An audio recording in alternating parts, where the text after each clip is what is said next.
আল্লাহ রাব্বুল আলামিন যদি আমাকে কবরে মাফ করে দেয়, আমি ওসমান আমাকে আর কোনো জায়গায় হিসাব দেওয়া লাগবে না। কেরম সাহাবী ছিলেন। কবর এত ভয়ঙ্কর জায়গা।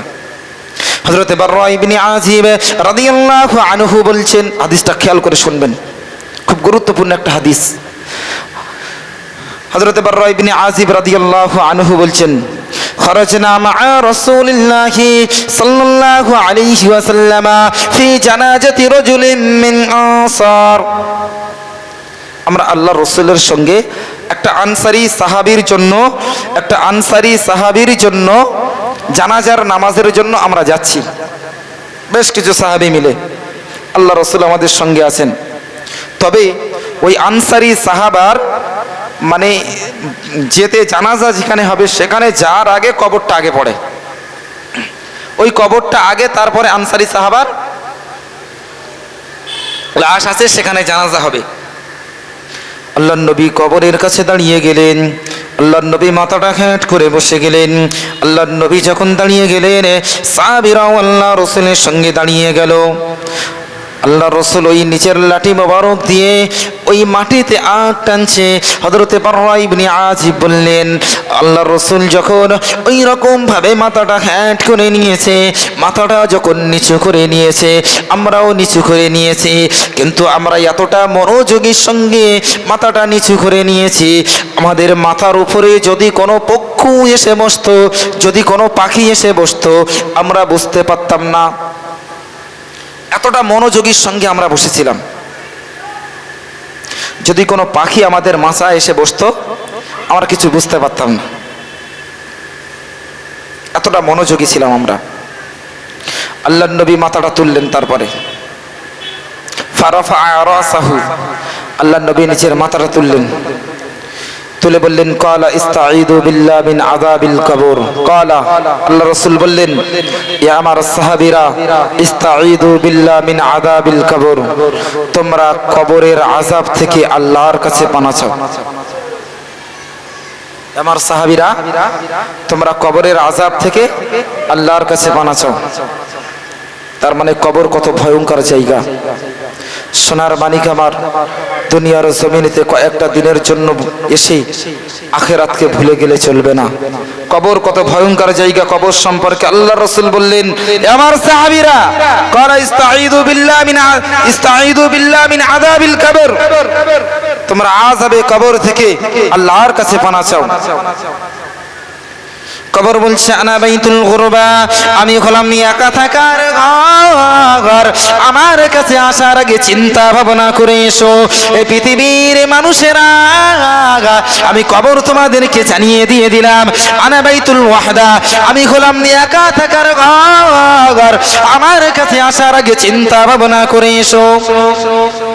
কবর আবারও ডাক দিয়ে বলল, আনা বাইতুদ্দুদ, আমি হলাম পোকামাকড়ের ঘর, আমার কাছে আসার আগে চিন্তা ভাবনা করে এসো। কবর আবারও ডেকে বললেন, আনা বাইতুল ওয়াহদা, আমি হলাম একা থাকার ঘর। পৃথিবীর মুসলমানেরা, কবরে যখন আপনি যাবেন, আপনাকে কাউকে কবরে আপনার সঙ্গে কাউকে দেয়া হবে না।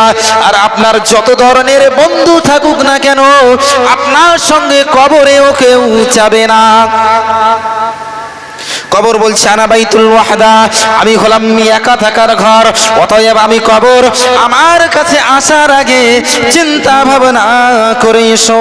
দরুদ আল্লাহুম্মা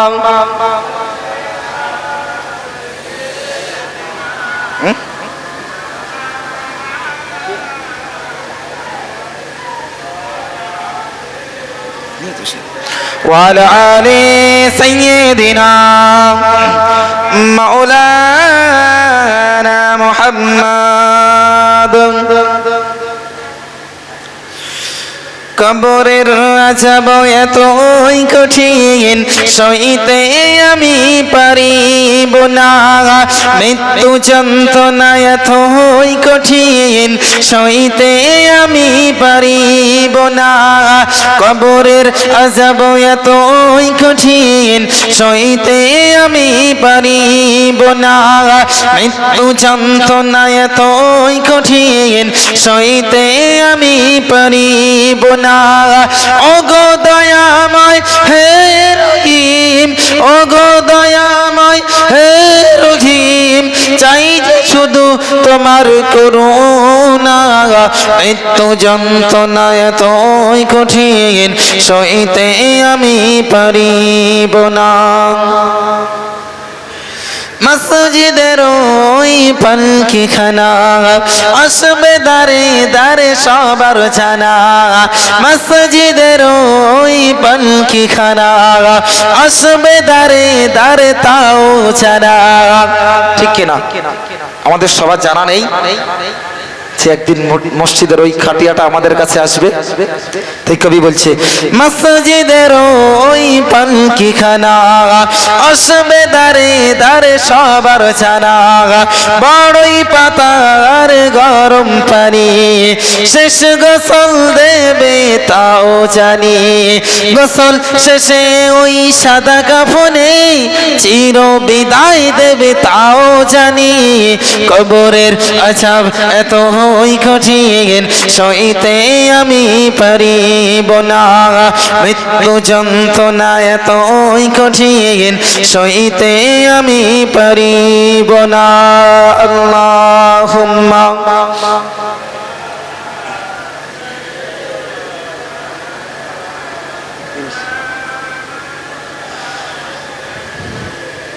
وعلى آل سيدنا মাওলানা মুহাম্মদ একটু ঝিমিয়ে মতো গিয়েছে একবার আরেকবার তাকবীর না তো দেখি সাথে বাজারের মানুষ দুই একটা আসে ওরা দাঁড়িয়ে কেন ঘুরছে বলেন দিন এদের মাথা শুকনো বাস পড়ে নাকি বলেন দিন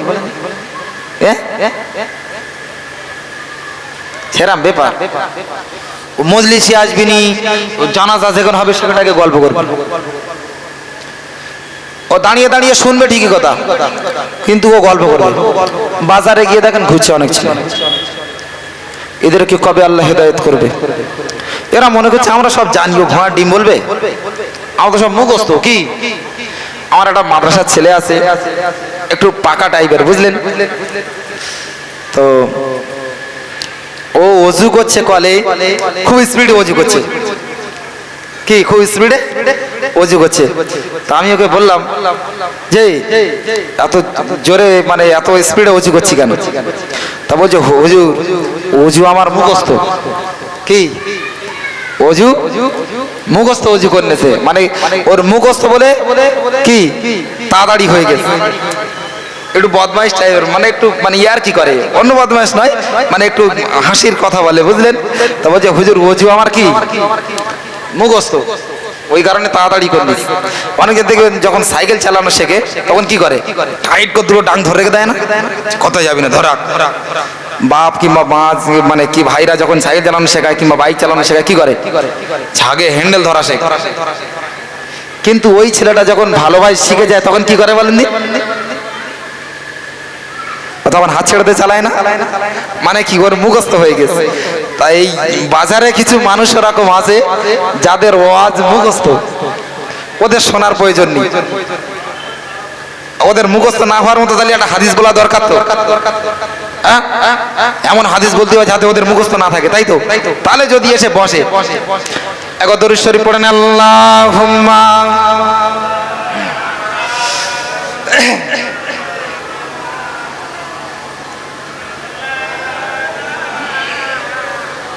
وعلى آل سيدنا